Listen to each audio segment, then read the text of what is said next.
कृष्ण प्रकट हुए। नंद रानी यशोदा और नंद बाबा के आनंद का वर्णन नहीं किया जा सकता। 6 दिन के ठाकुर जी हुए, तब एक राक्षसी वृंदावन में आई जिसका नाम है पूतना। पूतना कौन है? पूतना है अविद्या, और कृष्ण कौन है? साक्षात विद्या। अविद्या और विद्या का मिलन होने वाला है। कैसे होगा? वही पूतना की पूरी कथा है। ध्यान से सुनिएगा। कंस ने राक्षसों को बुलाया और सबसे कहा, भैया मेरे शत्रु ने जन्म लिया है, ढूंढो उसको, कहां है? पूतना ने कहा, ये कार्य आप मुझको दे दीजिए। कंस बोले, तुम कैसे जाओगी? रूप बदल के जाऊंगी। बस यही गलती की पूतना ने कि रूप बदल के गई भगवान के आगे। पूतना अति सुंदर बनकर के गई वृंदावन। पूतना को कैसे पता चला कि ठाकुर जी कहां है? उसको पता नहीं चला।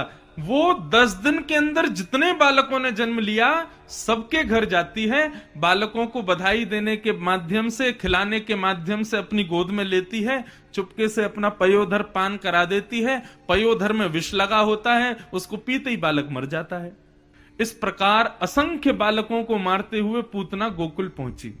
अब देखो अविद्या किसको कहते हैं, ध्यान से सुनना। सब ब्रजवासी क्या कर रहे हैं? नंद घर आनंद भयो जय कन्हैया लाल की। सबकी आंखें ठाकुर जी को देख रही हैं, सबकी जिह्वा ठाकुर जी का कीर्तन कर रहे हैं, सबका देह नृत्य कर रहा है ठाकुर जी के उत्सव में। मतलब सब भक्ति युक्त हैं। परंतु जैसे ही पूतना गोकुल में प्रवेश करती है, अपनी रूप माधुरी से, अपने तिरछे कटाक्ष नयनों से, अपने पैरों के पायल की झंकार से, अपने सुकोमल स्वरूप से, जो कि उसका वास्तविक नहीं है, बना के आई है जबरदस्ती, उससे समस्त ब्रजवासियों को अपनी ओर आकर्षित करने लगी। यही अविद्या है। अब ब्रजवासी गा रहे हैं, नंद घर आनंद भयो जय कन्हैया लाल की। इतने में ही पूतना बगल से निकलती है, तो उसके देह से उत्पन्न होने वाली सुगंधी, उसकी रूप की कांति को देख करके वो ब्रजवासी गाना भूल जाता है, उसको देखने लगते हैं। अरे ये कितनी सुंदर है। किसी से बात करती है तो गोपियां कहती हैं, अरे ये बोलती कितना मीठा है।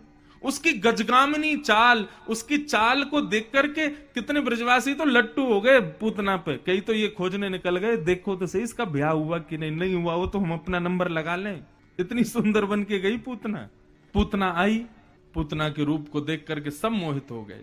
सब उसकी चाल, उसके ढाल, उसके नेत्र, उसके रूप, उसके स्वर, सब उसी पर मोहित हैं।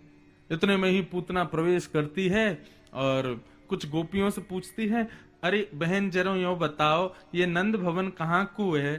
तब गोपियां तो एक बार को स्तब्ध हो गई, उत्तर ही नहीं दे पा रही थी, उसके रूप पर इतनी मोहित हो गई।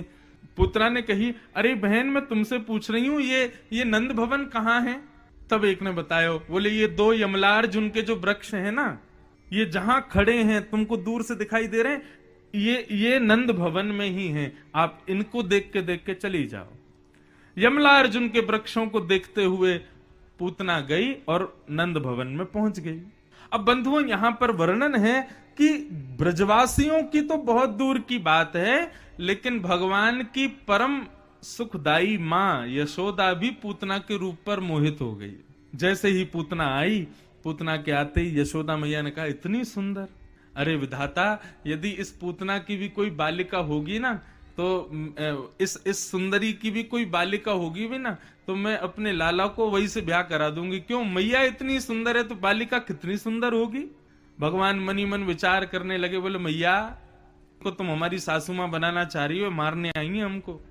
पूतना ने अपनी रूप माधुरी से, अपनी वाणी से मैया को भी रिझा लिया। सब मोहित हो गए पूतना पर। कुछ गोपियां आई, आकर के यशोदा मैया को बाहर ले गई। पूतना बोली, मैं लाला को संभाल लूंगी, आप थोड़ा हुआ हो।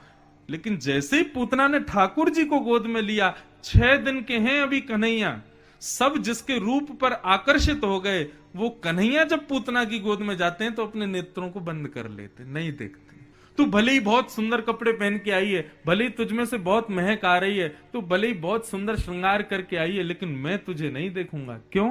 क्योंकि तू अपने स्वभाव को, स्वरूप को बदल करके आई, आडंबर कर रही है। यहां पर आकर के आडंबर करने वाला ठाकुर जी को प्रिय नहीं है। पूतना ने भगवान को गोद में लिया, भगवान ने पूतना को नहीं देखा। मुझे पूतना के प्रसंग में सबसे बड़ी बात यह लगती है कि पूतना से बड़ा अभागा कोई नहीं है और पूतना से बड़ा सौभाग्यशाली भी कोई नहीं है। अभागा इसलिए कोई नहीं है, पूतना इतना श्रृंगार करके गई लेकिन ठाकुर जी ने उसको नहीं देखा, ये उसका अभाग्य था। अच्छा, एक और बात कहूं, पूतना ने यदि श्रृंगार ठाकुर जी से मिलने के लिए किया होता तो ठाकुर जी देखते। उसने श्रृंगार ठाकुर जी को मिलने के लिए थोड़ी किया था, उसने तो सब जगह विश्वास प्रकट करने के लिए, ताकि मुझे कोई रोके ना। पूतना का श्रृंगार, पूतना का स्वरूप, पूतना का स्वभाव संसार के लिए है। यदि ठाकुर जी के लिए होता तो ठाकुर जी देखते।